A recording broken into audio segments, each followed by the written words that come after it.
Gen Z kids వీళ్ళ గురించి మనం ఈ మధ్య చాలా ఎక్కువగా వింటున్నాం. మామూలుగా జెన్జీ కిడ్స్ అంటే హార్డ్ వర్క్ చేయడానికి ఇష్టపడరు, డబ్బు విలువ తెలీదు, ఎప్పుడు చూసినా ఫోన్కి అతుక్కొని ఉంటారు అని మనం అందరం అనుకుంటున్నాం. కానీ ఈ న్యూస్ వింటే ఖచ్చితంగా మీరు రియలైజ్ అవుతారు. జెన్జీ కిడ్స్ మీద అపోహలు ఉన్న వాళ్ళు అంటే మెయిన్ గా పెద్ద వాళ్ళకి నేను ఇప్పుడు చెప్పబోయే మ్యాటర్ వింటే ఖచ్చితంగా షాక్ అవుతారు. జనరేషన్ జెడ్ అంటే 2000 ఇయర్ తర్వాత పుట్టిన యూత్ అన్నమాట.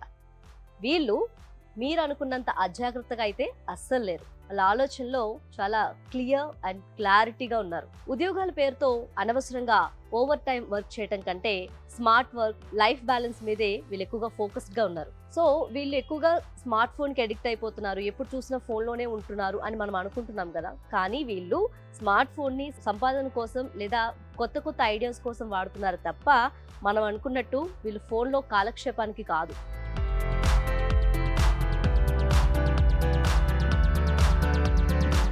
ఇక డబ్బు విషయానికి వస్తే వీళ్ళు చాలా క్లారిటీగా ఉన్నారు. అన్నెసెసరీ ఎక్స్పెన్సెస్ అస్సలు చేయరు వీళ్ళు.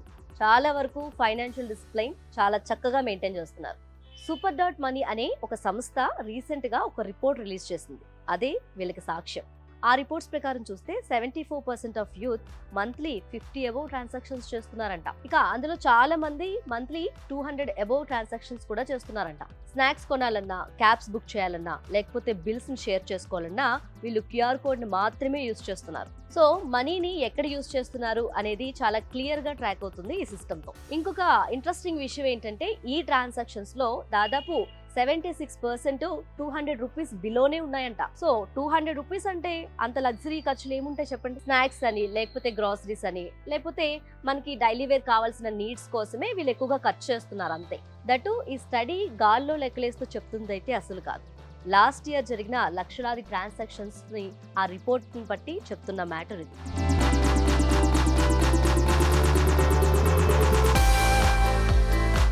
అండ్ ఇక్కడ ఇంకొక ఇంట్రెస్టింగ్ విషయం ఏంటంటే ఈ సూపర్ మనీ డేటా ప్రకారం వీరిలో 72% పీపుల్ 30 ఇయర్స్ బిలోనే ఉన్నారంట.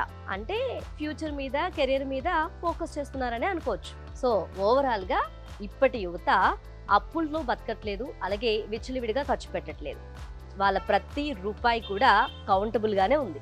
సో ఈ జనరేషన్ పిల్లలు అజాగ్రత్తగా ఉంటున్నారు అని అనుకోవడం కంటే మారుతున్నారు, చాలా జాగ్రత్తగా ఉంటున్నారు, కెరియర్ మీద ఫోకస్ పెడుతున్నారు అని అనుకోవడం చాలా మంచిది. సో కొందరు మీ చేదస్తాన్ని వదిలిపెట్టేసి ఇప్పుడు యూత్ మీద ఉన్న ఒపీనియన్ని మార్చుకోండి.